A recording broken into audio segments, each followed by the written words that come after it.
resume and cover letter. Okay, so resume is the first and foremost thing, and when we say cover letter, now cover letter is important when you are applying for job as well. So why do we say resume and cover letter are such an important factors in your job search? Because you do not get face to face without your resume or cover letter being shortlisted, right? So this is the first and foremost thing that recruiter or your employer or probable employer looks at for the first time, and by looking at that document, your resume, they then shortlist, right? So for a particular job, there might be hundreds and hundreds of applications. Now in those applications, whichever resume and cover letter stands out is being shortlisted, and that is why resume is the first interface or first thing that is seen or being noticed for yourself. So if your resume is properly made, you have provided proper details into the resume, it's formatted well, and then you have included the cover letter as well, why you want to apply for that job, what are your key skills in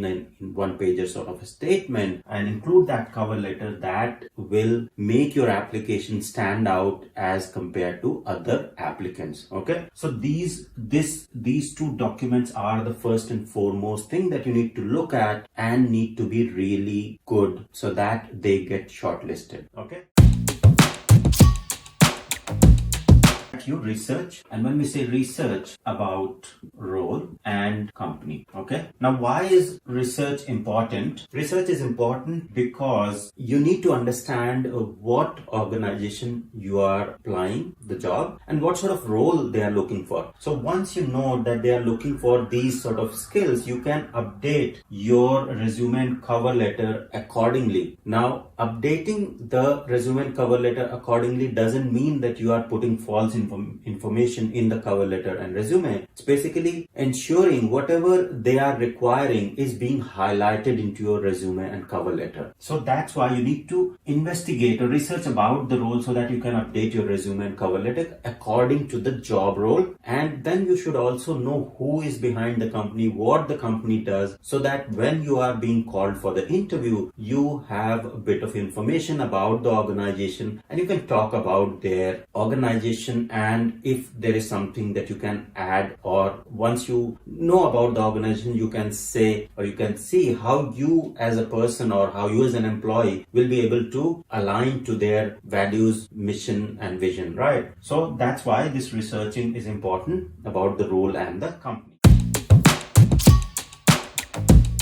Learning the basics well. Now many people, even if you are experienced, basics are the most important thing. So learn the software testing basics very well. Okay, learn basics well. Now this is important because wherever you go for interviews, basics are always asked, and if your basics and fundamentals are clear about the subject, about the technology, then the advanced concepts you will be able to grasp well. If your basics and fundamentals or your base itself is not strong, then figuring out the advanced details about the technology, about the software testing, about the automation is really challenging, right? So that is another very important thing, that you have to ensure that the basics are well clear and you are very clear on the basics. So start learning the software testing from a very basic and understand all the basic concepts about the software testing, how it is done, what key strategies you are there, what you will apply. So all of that. Okay. Interviewing skills, right? So that comes interview skills. So it could be possible. So say for example, you have your good resume, cover letter, it gets shortlisted, you have researched about the role, and you are all good in terms of all other aspects, and you got shortlisted and you have been called for the interview. But in interview, you are not getting shortlisted, right? After you go for an interview, then you are not getting shortlisted. So the possible reason could be you are not able to articulate what you want want to say. So in that case, your communication skill needs to be really strong. So it's not that you should be very fluent in English, and if you do not have very good English, then you won't be able to crack the interviews. It's just that whatever you want to say, you should be clear in explaining those answers. So practice how you are going to answer different sort of questions, and then ensure that you are able to articulate your answers well whenever somebody is asking. If you're not clear on what the question is all about, you need to ask the interviewer to repeat the question so that you understand. If they are asking something which requires more input from them, or you need more input on that question, cross question and ask more details about the question before jumping into the answer directly. So that's another very important factor, and this is the, there is nothing high or low, but these are some of the, for example, interview skills. Once you reach up to the interview level, then you need to have the skill so that you can crack it, right? So communication, your research, your knowledge, all of that will come in picture here. Now within interview skills, you have to look for your presentation, how you are dressed up, how you are presenting yourself. That becomes important as well. Even if it is an online interview, you need to be making sure that you are dressed well and you are communicating directly or making an eye contact with the interviewer while answering the question. Okay.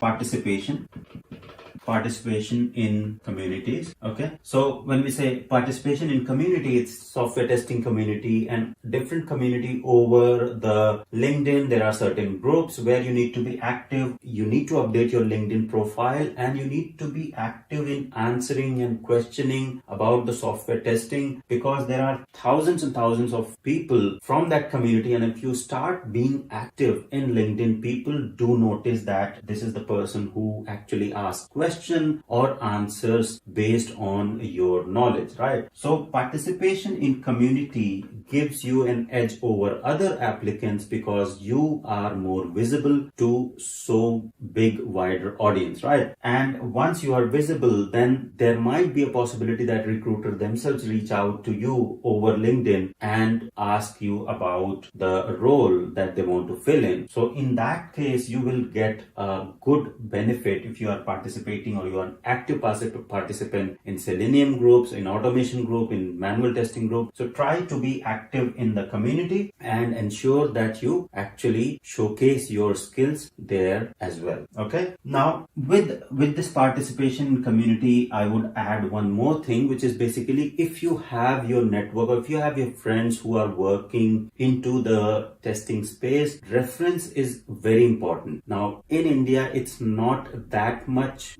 important, but in Australia and I think in New Zealand, it will be same as well, that reference works really well. If you have a good network and your known contacts are in different organizations and somebody has referred you to a particular role in an organization, then you are at least 60% ahead of the competition. So you will be called for the interview, and then it depends how you perform in the interview, and you are most likely to get into the job. So networking and references are very important. So even if you are in community, try to make good network, try to communicate with people, try to get more details of the people. So once you will start becoming active, you will by default be known and your network will start growing so that you get some references. So somebody from your family, friends or extended contacts, you will get some references, which is also very, very important factor. So these are the 5 very important reasons that you should be looking for